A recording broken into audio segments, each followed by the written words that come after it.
Hey everybody, this is Destiny Waichigo, and this is the reading for Esther chapter 8, verses 1 through 14. The king's edict in behalf of the Jews. That same day King Xerxes gave Queen Esther the estate of Haman, the enemy of the Jews. And Mordecai came into the presence of the king, for Esther had told how he was related to her. The king took off his signet ring which he had reclaimed from Haman, and presented it to Mordecai. And Esther appointed him over Haman's estate. Esther again pleaded with the king, falling at his feet and weeping. She begged him to put an end to the evil plan of Haman and Agagite, which he had devised against the Jews. Then the king extended the gold scepter to Esther, and he arose and stood before him.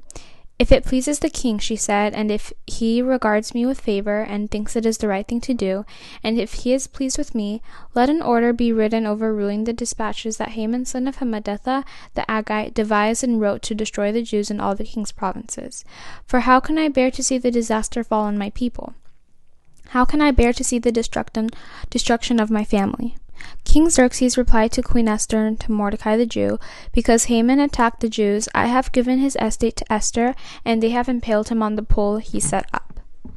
Now, write another decree in the king's name and behalf of the Jews as seems best to you, and seal it with the king's signet ring, for no document written in the king's name and sealed with his ring can be revoked." At once the royal secretaries were summoned on the 23rd day of the 3rd month, the month of Sivan. They wrote out all of Mordecai's orders to the Jews, and to the satraps, governors, nobles of the 127 provinces stretching from India to Kush. These orders were written in the script of each province and the language of each people, and also to the Jews in their own script and language. Mordecai wrote in the name of King Xerxes, sealed the dispatches with the king's signet ring, and sent them by mounted couriers who rode fast horses especially bred for the king. The king's edict granted the Jews in every city and right to assemble and protect themselves, to destroy, kill, and annihilate the armed men of any nationality or province who might attack them, and their women and their children, and to plunder the property of their enemies. The day appointed for the Jews to do this in all the provinces of King Xerxes was the 13th day of the 12th month, the month of Adar.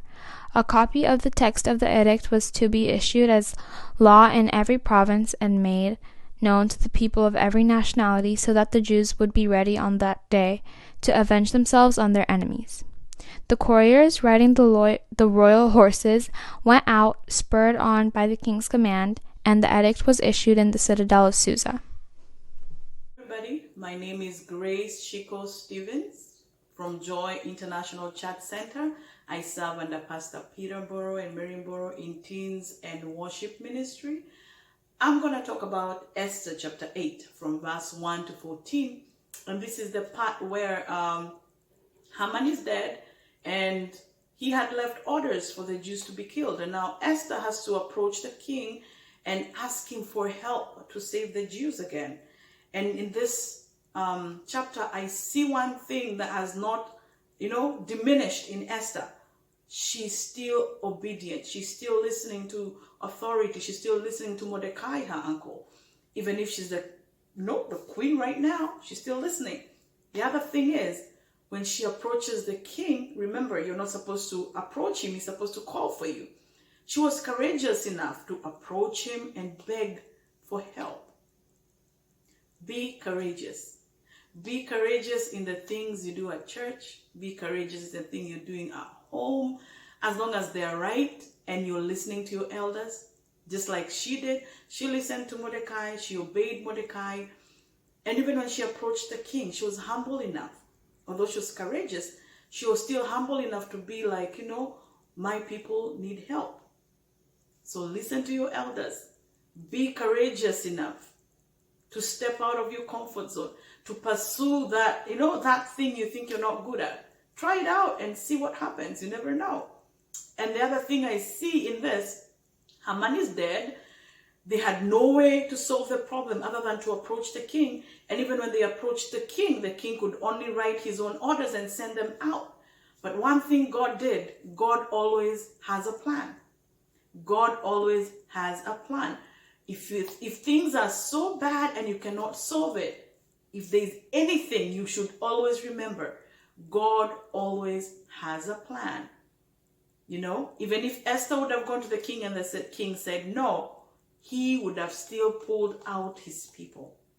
So even in your life, as you step out in courage, as you step out of your comfort zone, as you pursue your career, as you pursue your dreams, as you seek counsel and seek guidance from your elders, from your pastor, from your counselors, from your siblings, from your parents, be courageous enough to step out.